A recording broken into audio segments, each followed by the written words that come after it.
ever felt like you're working 24/7 in your cleaning business, but barely seeing any growth? Or maybe you found yourself wondering why everyone else is getting clients, but you're struggling to fill your schedule. I know exactly how you feel. When I first started my business, I was cleaning toilets by day and doing Uber until 3 a.m. by night. I was afraid to invest in certain areas of my business that I was working 2 jobs instead of focusing on what I actually want to grow. It was like trying to fill a bucket with a hole in it. Every time I would pour more water, every time I worked more hours, served more clients, I felt like I wasn't getting ahead. I kept on thinking that I needed more income to support my business, but what I really needed to do was to fix those holes and to focus on the areas that I was neglecting to see real progress. In this video, I'm giving you the immediate tips to help you avoid those mistakes and see faster results in your business. I've boiled down 6 years of hard-earned experience into 4 categories you must focus on: mindset, marketing, sales, and operations. Let's get into it. If I could give you one piece of advice about marketing, it is to have a marketing budget. Picture your cleaning business as a beautiful masterpiece, beautiful home, clean inside and out, but it's blocked by a huge wall and nobody can see it. Your marketing budget is like knocking down that wall and your neighbors can finally see you and your beautiful home. Without it, you could have the best service in the world, but no one would ever know. Don't shy away from reinvesting in the ability for your clients to see your service and your business. Because yes, you need to reinvest in your business to have a wider reach. Let's say you're brand new and you don't have the income yet. One, I'm going to highly recommend that you have at least $100 to $200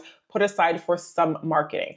And if that's completely not possible, then you need to be investing your time. That's posting content, doing cold calling, doing cold emailing. The name of the game is to get in front of much people as possible in the best light as possible. You don't want to be known as the cheap, unreliable, bad cleaning company. You want to be considered a reliable, professional, well-equipped cleaning company. If you want uniforms or marketing, go ahead and slap the money on Google and wear a white t-shirt like I did for the first 3 years. Marketing is going to be your biggest thing. If you're ever stuck between investing in marketing or something else, just market. Now, mindset. One thing I'll say about mindset is do not take this personal. This is business. Imagine you're the captain of a ship. The ship is your business, but you are not the ship. If the ship gets wrecked or needs repair, that doesn't mean you are broken or you are damaged. I understand this is your baby, but what I don't want you to do is to find your identity in your business. You are you, and your business is your business. If someone complains about your services, they're not complaining about you personally. If a client wants to leave, it's not because of you. It's a reflection of what needs to be improved in your business. And even if you did mess up, even if you did lash out, you can still keep the perspective of now what needs to be improved to avoid the situation from happening again. This is when you take the emotions out of it and get logistics. And I'm talking to you, my ladies, as emotional beings. We really need to detach ourselves from the personal and the business and get to business and solve problems and not thinking everything is a personal attack. Once you take things personally, you're quicker to bounce out, have a pity party, and shut things down. Business owners don't do that. If the owner of McDonald's chose to have emotional breakdown and close every time they just couldn't handle things or they got a bad complaint, then they wouldn't be where they are now. And you wouldn't have your Big Mac combo with large fries. You have to suck it up, buttercup, and move on. It's business, not personal. My biggest advice for operation is don't sleep on automating your business as fast as possible. Think of your business like a garden. At first, you're doing everything manually, planting each seed, watering each plant, pulling every weed. But as your garden grows, you need a sprinkler system, timers, tools that work even when you're not. That is what automation does for your business. With today's AI technology, there's no excuse why you do not have a CRM system helping you in your back end of your business. In the first 3 years, I was scared to invest in my business.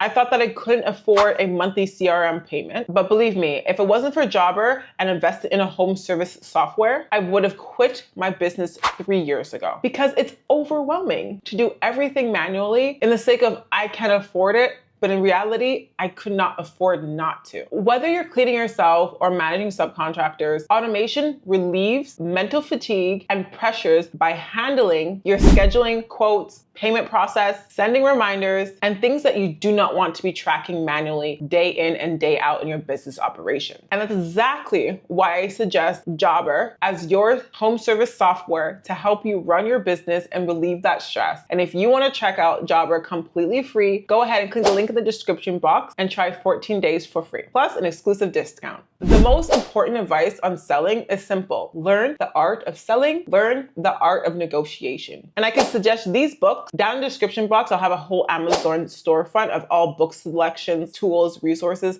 that can help with your business today. Imagine sales as a bridge that connects your services to your potential client. You have the best cleaning services in the world, but without that bridge, clients have no way to get to you. Your ability to sell your services at a higher professional level will make or break your revenue potential in your business. If you cannot sell the value of your services, they can easily go somewhere else. You need to know how to articulate your services, how to communicate your value, how to challenge objections, and handle them effectively. Now, if you need confidence selling and doing all those things, then check out my remote CEO Cleaner Academy at Home course that has a whole section of pricing and selling with scripts and templates on how to show up confidently on your inquiry calls, walkthrough, and so much more. It also includes weekly Q&As with me and lifetime access to my private WhatsApp group where you can ask questions 24/7. Can't wait to see you guys inside. That's my most important advice as you operate your business. When you feel like quitting, remember it's just business, not personal. When you wonder what you need to do next, think,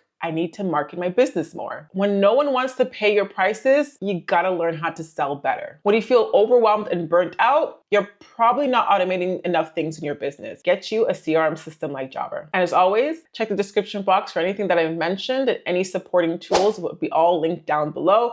Thank you so much for watching. I'll see you in my next video.